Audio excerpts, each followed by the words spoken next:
Hello everyone. तो आप सभी कैसे हैं? आई होप सब ठीक होंगे। ठीक तो क्या, सब परेशान ही होंगे। तो रेलवे की इस कंडीशंस को देख के रेलवे ने जो इस एस्पिरेंट्स के साथ किया है, यानी कि जो प्रीवियस ईयर का ट्रेंड चलता आ रहा था ट्रेड बी के एक एग्ज़ाम पैटर्न का, उसे कोई कुछ अलग ही लेवल पर, नेक्स्ट लेवल पर एडवांस कर दिया। जैसे अभी नीट के एग्ज़ाम में हुआ था कि क्या, मैं फिजिक्स का पेपर कुछ इस तरीके से पूछा कि लास्ट के 25 ईयर्स में ऐसा पेपर नहीं पूछा गया है। तो अगर एएलपी के स्टूडेंट्स को देखा जाए तो एएलपी ने भी इस बार ऐसे ही किया है कि पिछली बार की तरह अलग ही लेवल का पेपर पूछा है। तो उसकी वजह से काफ़ी कुछ इम्पैक्ट पड़ सकता है रेलवे के प्रोसेस पे भी और बाकी सभी पे भी। सबके बारे में डीपली बात करेंगे कि क्या रेलवे में नॉमिनेशन हो सकता है, क्या हमारी कट ऑफ पे क्या इम्पैक्ट पड़ेगा। तो सभी डाउट्स क्लियर करेंगे इस वीडियो में। बने रहिए हमारे साथ अंत तक। और बाकी सभी पहलू पे, सभी एक्सपेक्ट्स पे एक एक करके बात करेंगे। क्या हमारा रीज़न हो सकता है नॉर्मलाइजेशन होने का, यानी कि शिफ्ट पे क्या इम्पैक्ट पड़ेगा और हमारी क्या कट ऑफ जो है जा सकती है। तो चलिए उसी पे बात कर लेते हैं।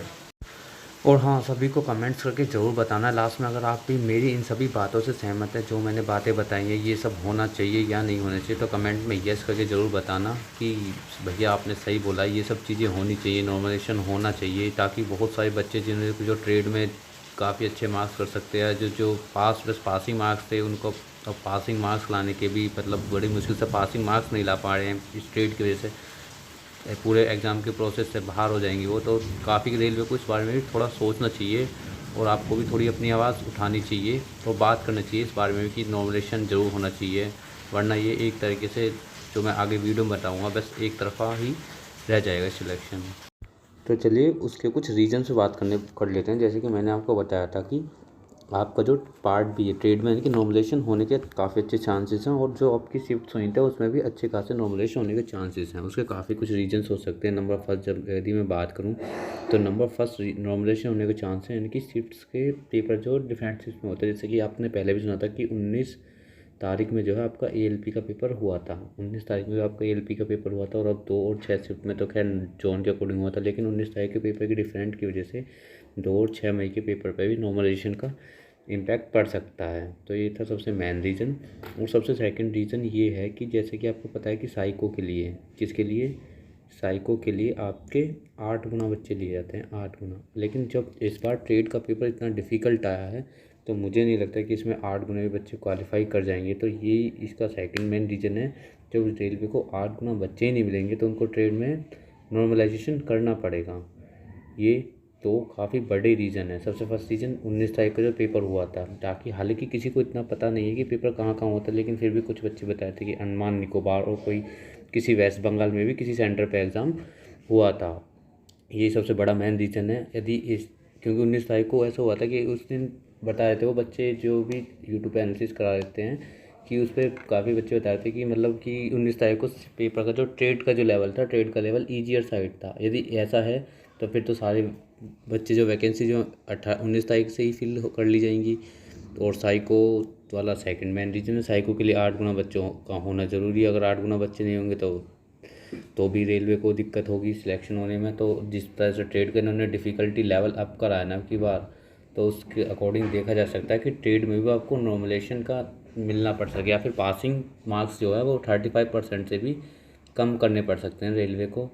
तो यही 2 मेन रीज़न है जिसकी वजह से आपका जो नॉर्मलाइजेशन है वो पार्ट बी में देखा जा सकता है, और थोड़ा बहुत इम्पैक्ट पार्ट ए पे भी पड़ सकता है। वो 19 तारीख की शिफ्ट की वजह से, 19 तारीख की शिफ्ट के कारण पार्ट ए पे भी इम्पैक्ट पड़ सकता है। तो आप भी बता सकते हैं, आप भी अपने कमेंट कर सकते हैं कि आपको क्या लगता है इस बार क्या होगा क्या नहीं होगा। आप भी अपनी राय कमेंट सेक्शन में डाल सकते हैं जैसा आपको लगता है।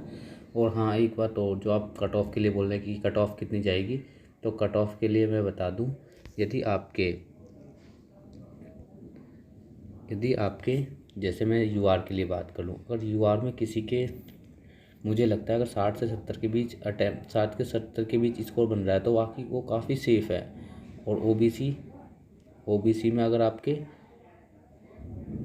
55 से 60 के बीच बन रहे हैं तो वो भी सेफ़ है, क्योंकि आपको पता ही है कि किसी ने जोन वाइज काफ़ी डिफ़र होता है। किसी के जोन वाइज जोन में काफ़ी कम जाएगी कट ऑफ, किसी के जोन में काफ़ी हाई जाएगी। तो कट ऑफ का अंदाज़ा करना तो अभी तो मुश्किल है जब तक आंसर की नहीं आ जाती कि किस जोन से कौन सा पेपर सबसे ज़्यादा टफ आया है, क्योंकि वहीं से पता पड़ जाता है कि एवरेज स्कोर कितना जा रहा है बच्चों का, कहाँ से किस जोन का एवरेज स्कोर कितना गया, किस शिफ्ट में कितना टफ पेपर आया था। तो उसके अकॉर्डिंग, उसी जोन के अकॉर्डिंग जब भी पता पड़ पाएगा और बाकी इसके आंसर की का जो बारे में डिटेल जैसे मैंने एनालिसिस किया था उसके बारे में डिटेल एनालिसिस बाद में करेंगे। अभी फ़िलहाल आंसर की के बारे में तो कुछ नहीं कर सकता। हाँ, बट मैंने सेफ स्कोर आपको फिर भी बता दिया है। यू आर OBC SC, आप इससे 5-10 नंबर कम मान लो, 50, फिर भी आपका सिलेक्शन हो सकता है। सेम एज ST में भी सेम एज ट्रेंड, ये ट्रेंड फॉलो करेगा।